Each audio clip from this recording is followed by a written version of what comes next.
Make sure that they can do a walkthrough of your venue to supply adequate equipment. Can your DJ supply ceremony microphones for the officiant, the bride, and the groom? Do they have battery-operated equipment to be out in the field where there is no power? Make sure that they can handle preceding ceremony music, processional and recessional. Announce the grand entrance and entire bridal party. Do you need an experience and not just some guy that's going to play a playlist? Make sure that you hire someone that can get the job done and take care of your every total request. We are Total Request Entertainment. For booking and contact information, call Eleazar Maldonado at 414-366-7102.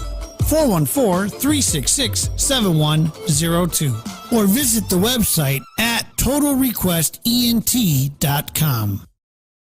Let me ask you something. Would you like to build a podcast? And if you have one built, wouldn't you like to get as much exposure for it as possible? Because HiddenHeartRadio.com is plug-in local and national podcasters with the opportunity for more web and radio exposure. With our staff of cameramen and audio experts, we supply the technical tools needed for your podcast to reach a much wider audience. Now, you have a studio set location and access to professionals using professional equipment to film and record your show. And you get to go and upload it wherever you want. But I bet you're wondering how much all this top-notch access will cost you. Well, that's the special part, $60 an hour. That's right. You can access our studio, our staff members, and our equipment for $60 an hour to film and record your podcast. So let me ask you again. Would you like to build a podcast? Good. Call 414-366-7102. That's 414-366-7102 to make an appointment with Eleazar Maldonado to get you started. The Morning Shift Mke Uncut. 10 a.m. to 11 a.m. right here on HiddenHeartRadio.com. Real topics, real news you can use. You dig? You can also catch us at the Post of the City page on Meta or Facebook or HiddenHeartRadio.com.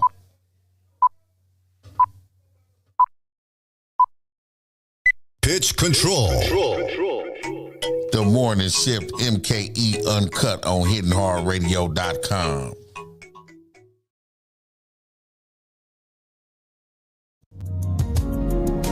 Are you finally ready to look into your real estate? Are you finally prepared to have a conversation about your finances? Because in life, there's never really a more perfect time than the present to get prepared for your future. And wouldn't your future feel a lot brighter with answers from someone ready to dive into the conversations and answer your questions? So let's walk into our purpose and step into our greatness with an author, a real estate expert, and a financial literacy guru. Let's go on the journey with Coach Erica. Presented by the Morning Shift Mke with Sire William. Every Friday at 10 a.m. Only on HiddenHeartRadio.com.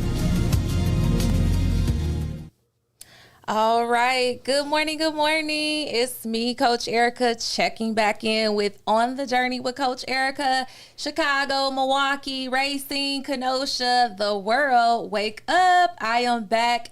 Only where you get the show that talks about mindset, money, and real estate. That's what we're talking about. And I am super excited today. We have another special guest checking in here at the station today. And all of my real estate investors out there, or my future real estate investors that's looking to get in real estate, make sure you tap in. It's going to be a great conversation, fruitful conversation. So make sure y'all tap in here at HiddenHeartRadio.com with me, Coach Erica.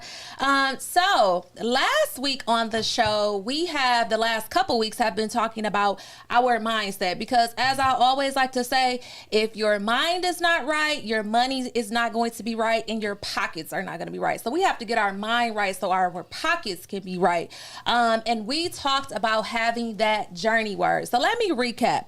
Who out there actually went and thought about their goals, is already preparing for 2025? Because remember, the time is now to prepare. Don't wait till January 1st and say, it's a new me, a new year. No, we need you to be a new me right now. We need you to make changes right now. Again, you should already have your quarter one goals already mapped out and created. For those that's just checking into the show, when I say quarter one goals, I am talking about you should already know what you're going to be working on from January through March. That's quarter one. January through March, we need you to have those goals. And for those of you that are tapping in when we talk about your journey word, let me put that back out in the universe for me. My journey word, multiply. Okay, 2025, I am going to be all about multiplication. Everything in my life is going to multiply. Everything I touch is going to multiply. If you are in connection with me, the good news is you're going to multiply as well. So I want to put that back out there and manifest that, okay? So everybody should come up with a journey word. That journey word should give individuals an focus for 2025. Maybe your focus for 2025. Maybe your journey word is focus. Maybe it's motivation. Journey word is focus. Maybe it's motivation. Maybe it's growth. And maybe it's growth. Maybe it's healing, whatever that looks like. Maybe it's healing, whatever that looks like for you. We need you to have that journey word. We need you to be focused. We need you to have those goals. And most importantly, we need you to have your mind right before we enter into this new year. So just for those who may be new to the show, I am Coach Erica. You can catch me here every Friday, 10 a.m. to 11 a.m. right here at the Hitting Hard radio station here in Milwaukee, Wisconsin. To tell you a little bit about myself, I am a real estate investor. And I'm also an entrepreneur. My business, Odom Investments and Property Management. And today we are going to dive a little bit more into real estate. Like I said, we've been focusing a lot on mindset, but today we are going to take a turn on the conversation. And I'm going to share a little bit about me and a little bit about my book. For those of you that do not know, I am a published author of 2 books. My very first book that was published in 2022, Journey to Success, which is all about giving individuals insight on financial literacy and preparing for the home buying process. Why is that important? Well, if you are curious to learn more, you can check out my full story at odomhomes.com. But I got into real estate when I was 19 years old. Very long time ago, and it was quite the journey. That's why everything is about the journey for me, because it really has been a journey, and this journey is like still going. It doesn't stop. It's lots to come. There's pieces up ahead, but on this journey, in my real estate journey, one thing that happened, I guess you can say, is I failed significantly when I first got into real estate in 2006 is when I entered into the real estate world as a real estate investor. I was a part of the housing market crash of 2008. For those of you that remember that, that was a whole situation. And yes, Coach Erica was a part of that. But here's the unique part about that. I made it through, and that's what it's about on this journey. It's okay to fail. It's okay to make mistakes, but it's about that push through. Are you going to keep going, or are you going to stop? Are you going to stay focused, or are you going to lose focus? So that's what's important. And so on my journey, how going back to my book came about is I had told myself that I was going to come back. I was determined. I understood what I went through. I understood everything that happened, but I was not going to stop there, and I didn't stop there. So although in 2013, I actually sold my very first property as a short sale, took a huge loss, was in debt, credit was terrible, had to file bankruptcy, you name it. I like to put myself out there just in case y'all didn't know, because I'm a real person and we want to have real conversations, and I want to know who you are listening to. So yes, your girl has been through it on this journey when it comes to life, finances, all of the above. But again, I kept going. And so on that journey, I kept going. I met people. I started networking. I started meeting people who were more well-versed, who was more into it, who was more knowledgeable. That is key. Who you connect with is key. Side note. out. And so I continued to meet with those people. I continued to educate myself, and I kept going. And so then luckily in 2017, yes, that was the year to come back. I came back into real estate. I was able to purchase me another property, and it gets better. When I purchased that property, I got it for an amazing price. I did everything right this time. My price was right. The house was right. Everything was good. Okay. Side note, that property is what actually helped me come out of debt. Yes, for those clicking in, if you didn't know, if you understand how to create your situation and help your situation, real estate is one way you can help yourself get out of debt. I did it. I was able to sell my property, clear my debt. I was able to buy more property for investment and continue that path on. And here we are today. Again, my journey, that journey is still going. So in this Journey to Success book, I told myself, I said, Coach Erica, when you get back in the game, you are coming back. There's not going to be no setbacks. There's not going to be no stopping me, okay? It's no stopping me. I don't plan on stopping soon. So if you're looking for that, I don't know what to tell you because I'm just warming up and getting started. But I wrote the Journey to Success book not only to give insight on financial literacy because it's so important, and we do not have enough conversations. Just, I feel like in general, especially in our households, we don't talk enough about making good financial choices. I feel like we have a lot of conversation about maybe not the best financial choices. Like, can we get at the table and let's talk about how we're gonna make some money? Let's talk about how we're gonna build investments, how we're gonna help ourselves financially, not having conversations about things that are non-relevant, that's not going to help us, that's not going to help us in our future. So Journey to Success is all about giving individuals those basic core concepts of financial literacy, but it also outlines the steps of the home buying process. That was very important for me to do, and that's very personal to me because, again, on my first go around as an investor, real estate investor, I was taken advantage of.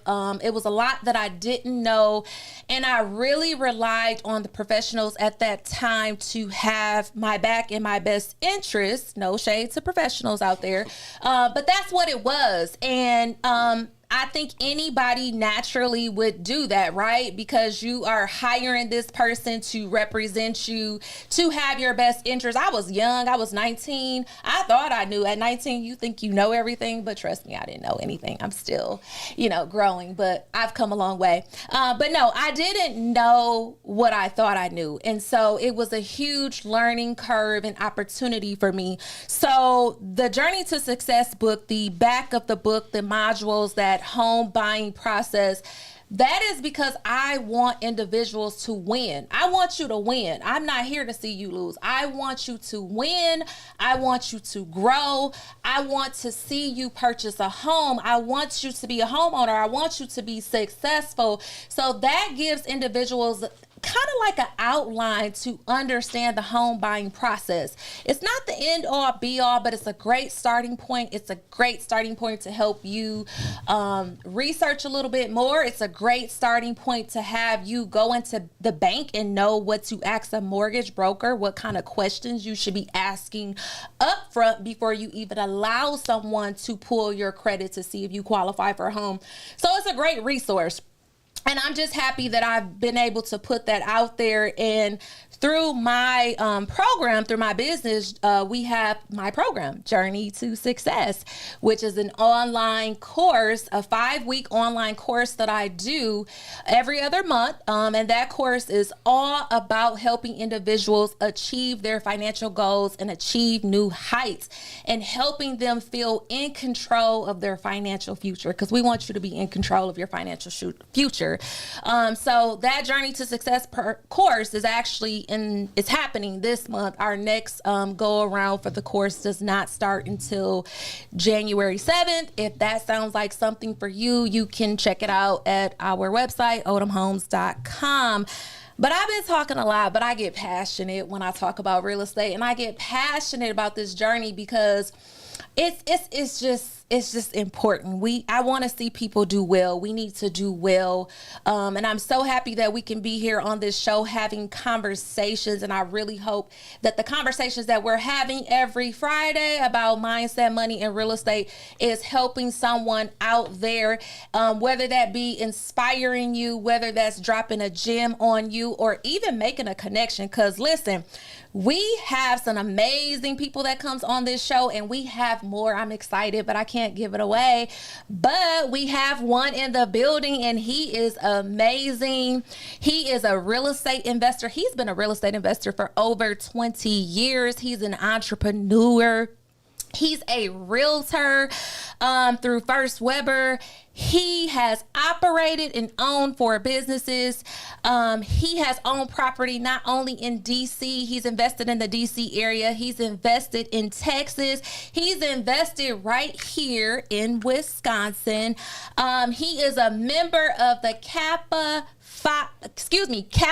Alpha Psi, and he's a part of the Kappa League. Okay, don't mess with him. Don't play with him. That's my saying. Don't play with him, because he is really out here doing it, and it's so amazing. Because I feel like sometimes we get underlooked here in Milwaukee. Okay, let me be the first to say that we got some people here in Milwaukee, Wisconsin, for the people out there in the world that don't know, that are doing it. You hear me? They are doing it. They are successful.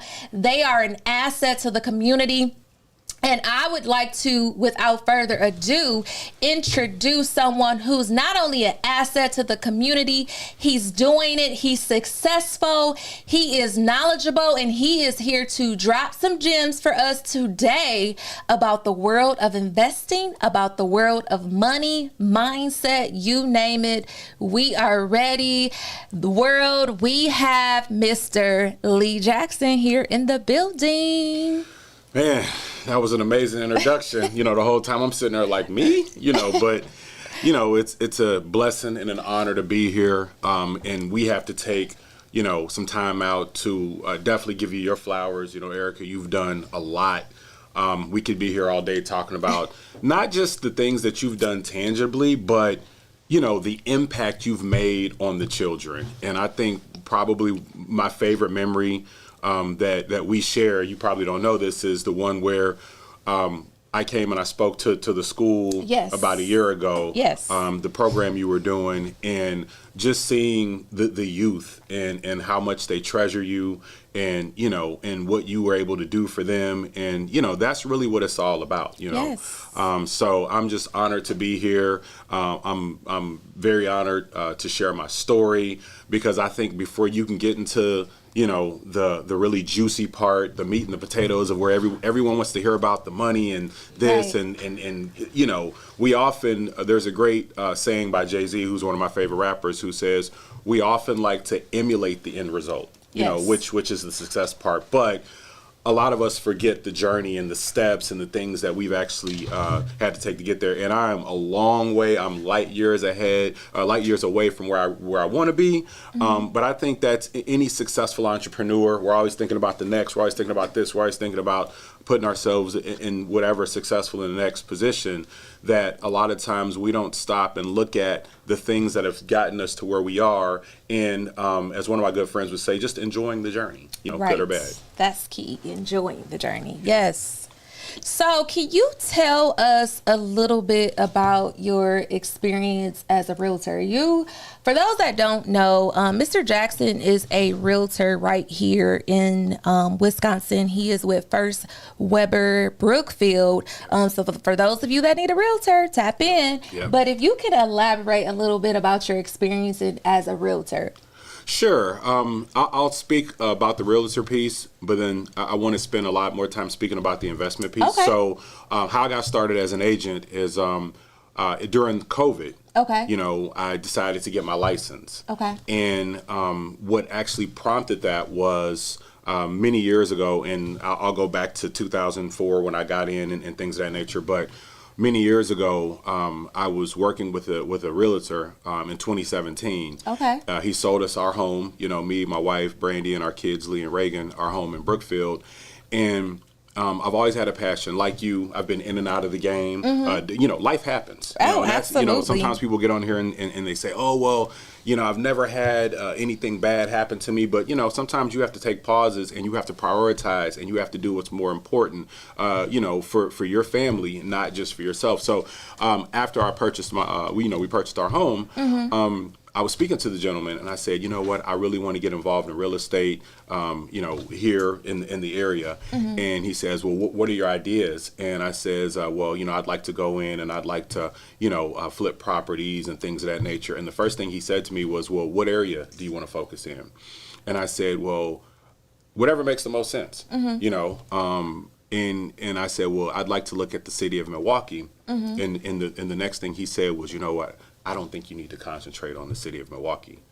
And I said, well, why not? He says, well, what I think you should do is I think you should focus on Brookfield, New Berlin. These are all good areas, but they're very expensive to invest in. Absolutely. Right. As you know, as an investor. And I was like, okay, well, why would I limit my pool of resources to just one area? And everyone wants to be in the highly desirable areas, of course, right? So I'm a person of challenges, and so what got me out here was I owned a business, a sales and marketing company. We partnered with AT&T, in Sam's Clubs and Costco's. I think that's where we met. Yes. I was racking my brain there. I was like, I've known Erica for a while. Where did we meet? And I remember it was me trying to sell you a property, as you were walking by. Yeah. And to make a long story short, what happened was we started the door-to-door division. So I moved out here from California. That's where I went through our training and development program. Okay. Got out here in 2010. And then I remember my mentor was like, hey, you guys need to open a door-to-door division because it's very lucrative. There's a lot of great experiences. So I did that. I took his advice. And a lot of times, I think sometimes we miss opportunities because we don't want to do the things that are uncomfortable. Right. Well, that was a very uncomfortable, decision for me to go from retail, still kept the retail division, but also focus on door-to-door. And I had a great time doing door-to-door sales. We focused in a lot of the areas, Atkinson, we were down in the hood, right? So what happened was I remember door knocking and I remember seeing contractors left and right doing properties. And I was like, wow, this is my passion. This is something I want to get into. And I remember speaking to a gentleman by the name of Thomas Holmes, a really good friend of mine. And I remember knocking on the door one day. And this was kind of the day that I think really changed everything for me as far as this area. I remember knocking on the door and he was doing some contractual work on a home. And what I was doing is I was saying, listen, I know I'm going to transition from this business that I have because I'm no longer passionate. The money was good, but, I was no longer passionate about it. And I said, so we're going to knock on the door. We're going to talk to people, but also I'm going to get the numbers of contractors because if I'm out on the streets, right, I want to get as many people as humanly possible. That way, when I do transition into doing real estate, back into real estate full-time or part-time, I'll have a Rolodex of people. Yes, so that's key. When I met Thomas, the first question I asked him is I said, hey, do you do contract work? What kind of contract work? And he kind of smirked and said, yeah, I do a little something, not knowing that not only was he the owner of the house, but he was also the contractor, right? And we had a very interesting conversation. And that led me to a partnership with F Street Investments. Okay. And, we actually have a closing on a home on 77th and Blue Mound. Congratulations. Thank you. It's my first fire damage home. I'm really excited, great bones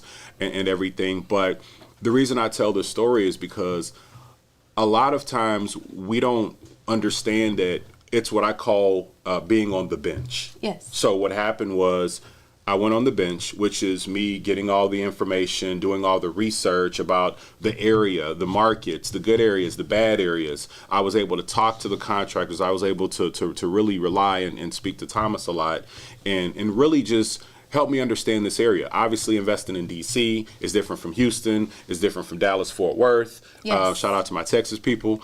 It is different from Milwaukee. Absolutely. So that's what happened. And so to take you back to that initial conversation with the gentleman that sold us the home, flashbacks of that were starting to happen. Okay. And when I was talking to Thomas about what he's done, his resume, right? The numbers he's doing in real estate. And he was doing it all in the city of Milwaukee. And being an inner city person myself, from both Houston and Fort Worth, I split time in both of them.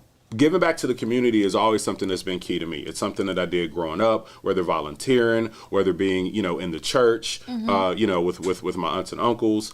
I've always been a community-based person. So when I heard that initial comment about you don't want to invest in the city of Milwaukee, a part of me was kind of torn. Well, when you meet the right people that are able to guide you, that's a different story. So that excitement came back to me after talking to Thomas, and he was like, yeah, you can go out there, and what the gentleman was telling you wasn't necessarily untrue, but it wasn't true as well. He says, and he says, and it could have been because he wasn't comfortable in these areas. And that's what it was. That's exactly what it was, right? Yes. So was able to talk to him, and we have a great relationship. And, so then I channeled everything to working in the city of Milwaukee. And that's what led me to actually getting my license during COVID. Right? Okay. So, yep. Nice. Listen, for those of you that are just tapping in, we have Lee Jackson here in the building, and I mean, you got to stay tuned. I mean, he's doing it. He's dropping gems, and this is a great conversation. And he said a couple things that I want to touch on. I like how you said you had your time on the bench. Did I get it right? Yes. Okay, because I get so many people that's like, Coach Erica, tell me about real estate. How do I do it? And I'm like, wait, hold on. That's not a 15-minute conversation, ladies and gentlemen. That's not an hour conversation. That takes time. And I like Lee's example of how he said, being on the bench, he took the time to do the homework. He took the time to make the connections, to put himself in the right places, right situations. And I would have to say that that's key. Yes. I think a lot of people refer to is that we live in this microwave society. Okay, listen, this is not a microwave industry. It doesn't go quick. It takes time. You have to be willing to put in the effort. And thank you for sharing that. That's what he's getting at. You have to take the time and invest the time to build that knowledge, to build those connections. And that's so important. And that is so key. And that is a part of the journey. That's a part of the process. But one thing I wanted to point out that me and Lee actually talked about, for those of you that are real estate investors or looking to get in this field, that I think it's important for you to know. We had a conversation about why you were a realtor and how that relates to helping you as a real estate investor. So can you further elaborate for those of individuals out there who may be in real estate or considering how potentially picking up I'll call it a backup career or side career as a real estate agent, because there's a difference, real estate investor, real estate agent, there's a difference. How that can help a future investor or a current investor if that's something that they wish to do. How could that help them? Yeah, absolutely. It has a number of different, impacts and how it can help you. The first thing is commission. Let's just be honest, commission. But the second thing, it also gives you a broader education of real estate, especially when you work with a great firm. I've been fortunate enough to be in First Weber Brookfield. A couple of my deals have actually come off market through the back door. So you get a chance to be educated by a broker, which is key. And then the other benefit it shares is that you don't have to wait on people in order to go see property. Yes. The last few years, you guys know the market has been red hot. So, imagine me as just Joe Blow on the street. Erica's a real estate agent. And I'm like, hey, Erica, okay, so, I get off work at 3 p.m. I want to go see this house on 123 Main Street. And Erica's like, oh, well, you know what? I have this to do. Let's go see that home tomorrow. And you're like, okay, I kind of wanted to see it today, but sure, right? Tomorrow comes, we go see the home. Sorry, we accepted an offer, right? Yep, just like that. It's crushing. Yes. Now, I'm not saying that everyone has to be a realtor in order to be a successful investor, but to answer the question directly, these are some of the benefits. So I'm able to eliminate that piece. I'm able to say, you know what? Okay, cool. If I get off of work at 3 o'clock, by 3:30, I can walk over to 123 Main Street. If I like it, I can put a bid in. And that's another thing. I want to take time out real quick because it's something you said, part-time, realtor or full-time realtor. Society has, really kind of turned its face, at least what you see online, on people that have a 9-to-5 job. Yes. And I think that is so essential. I've worked 9-to-5 jobs. I've had careers. I've worked in the federal government. And I think, sometimes when you tell people I work here, I work there, some of the superficial people will kind of turn their nose up. And these are people that don't understand. You have to do what you have to do. Listen. Say that again for the people in the back. You have to do what you have to do. You have to take care of your family. You have to take care of yourself. And I encourage people, because being just a sole realtor, right, that's tough. It's tough. It's tough to gain leads if that's something that you're passionate about. And it doesn't always pay the bills and as far as when you expect the bills to be paid. Right. You may talk to someone that says, hey, I want to list a home with you, which you're looking at the dollar signs, you're looking at what's going to happen in the end. But sometimes you may not hear from someone for 2 months. Right. And you have bills that are nonstop. So I encourage people, pick it up on the side at first, if that's something that you want to do. And then it also helps you create another source of income. Yes. On top of what you're actually already making. And then when the time is right, if you do decide, okay, this is something that I want to do 100%, you'll know the numbers. You'll know what makes sense to your financial planning and your budget, and then go ahead and branch out. Yes. Thank you for sharing that. For those tapping in, we have Lee Jackson on the show. Hey, for those of you that want to get into real estate or already in it, being a realtor, that may be an option as something on the side that you can do. I want to tap a little bit more conversation into real estate investing. Sure. I guess my question to you are, what would be your advice to someone who's listening right now? Maybe they got the money, they don't have the money, they got a little knowledge, maybe they got a lot of knowledge, but there's some hesitation, like I'm ready to press the go button, but I'm a little hesitant. What would be your advice to someone starting out as a future real estate investor? Sure. So it's a few things, and I'll try to keep it brief, but that bench period, the research. Yes. Got to have the research. Credit. Yes. Credit is king. Credit is everything. And a lot of times, thank you. A lot of times that takes the longest part sometimes. Yes. You may have bills or debts that you need to pay down because your score needs to say something so that you can start investing. Yes. That's where having that job or career comes in handy. Yes. You talked a lot about planning, which I love. One thing I'd like to add to that is writing down these goals, not just having them. I have all my goals in my head, but it's something about the power of when I put a pen to a pad, it just it resonates, to be so much more. So I would say planning, I would say credit, and then as an investor, the other thing you really need, you need money, of course. And if you have good credit, you can pull down, on some of your credit cards and things of that nature if you need some help there. But contractors. Yeah. Oh my gosh. Competent.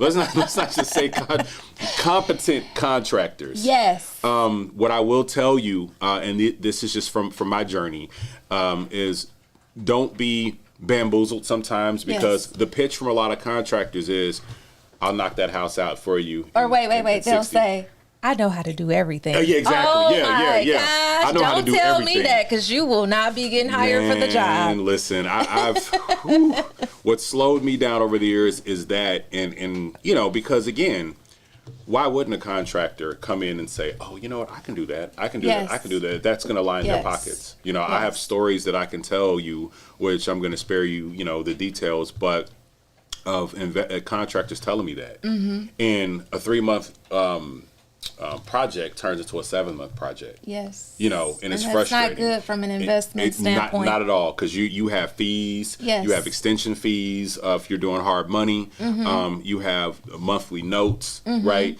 And this is where going back to that bench period of making sure you have your capital and your savings, because when you start to run into those problems, which we know every project that I've ever done, there's going to be overages. Yes. There's going to be something, right? Yes. So making sure that you're prepared, but being able to outsource. Now, I'm not saying if you have a guy that can do some plumbing, can you let him, maybe do some drywall and Right. things of that nature, as long as your timetable is managed. Yes. That's what I would say. Now, hey, if I run into to Joe Blow and we start off, with electrical or plumbing, and he's moving or she's moving and it's doing really well, and then I want to throw them some painting or whatever, and they're moving, hey, that's fine. Yes. This is your business. This is your money, because at the end of the day, those contractors are going to get paid from Oh, you, absolutely. as long as they do what they need to do. Absolutely. Right? Absolutely. You're going to be the one on the hook for the node and for whatever the case may be. So your profit margin is going to start to shrink.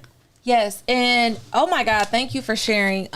You said a lot of incredible things, just as far as, having yourself together as the investor, your credit, planning, having your money right, having all those things right. All those things is important, but the contractors are vital, and I don't think people realize how critical and crucial that is. I mean, not having what I like to call a good success team can really make or break a deal, because your team, everybody on the team matters. Right. It doesn't matter what you do. I don't care if you just come over here and just take the trash away or whatever that looks like. Everybody is important. Everybody's matter, and we all work together to make that happen. And I don't think people realize that. And it's so important to have, like you said, competent contractors, because, world, let me tell you, there's a lot of people out here that got companies, right? And just because they got a company, let me be the first to say, that does not mean that they are a qualified contractor. I have had some stories, let me tell you. I have had some stories. Unfortunately, I've had to take contractors to court. All of the things, I've been through it, this journey. That's what we're talking about. But it's so important to have a competent team, a team that works well together, that's on the same page. I would like to say a team that understands the assignment. They understand the assignment from start to finish of, hey, we got to get in here, we got to get this done, and we got to make it happen. Because I think you would agree, every day that property sits from the time you close on it, you are losing money. We don't want that as real estate investors. We want to make money, not lose money. So timing is key. Having good people on our team, having competent contractors that's going to show up and perform, not just perform, but perform well. Because I've had some dealings with some contractors in the past. I had to come to the job site like, wait a minute, what? Yeah, what are y'all doing? What is this? What is happening? Yes, this is not going to work. And that's so important. And I personally, for those of you that don't know, I prefer to manage my own project site. So we like to call that project management. I do that myself. And I always get asked like, Erica, how did you get done so fast? How did you just bought the property. How did you finish? How did you do that? And I think that speaks to everything that Lee has pointed out. And again, I cannot stress enough, having a competent, well-rounded success team that matters. So there's so much that you do. I'm like, wait a minute, I'm trying to touch on everything. But there's something else that I forgot. Okay, go ahead. That I think is extremely important. Okay. On top of when you talked about being an investor and if I'm a brand new person, Yes. what should I focus on? You also have to focus on you. You have to focus on your confidence, because no one is going to see the vision. This is your vision. Yes. For those of you that believe in God, which, I'm a man of faith, this is your vision. Yes. Everyone is going to come at you. Yes. You're going to have loved ones that are going to say, what? Oh, I think he's stupid for wanting to do that. And you have to be resilient to see your vision, because let me tell you something. I'll tell you, we're talking about journey here. I had a property, 4478 North 37th Street. It was my first property I did in 2010 out here. Okay. And it was the best thing and the worst thing. Okay. It was the worst thing because everything that everyone told me about, hey, if this happens, then you're going to pay this, or any disaster you can think of that happened, that would happen, actually happened in that property. And something I'll share with you, sometimes when people say things, they're just projecting their own insecurities. Yes. So when these things happened to me, I was like, that's it?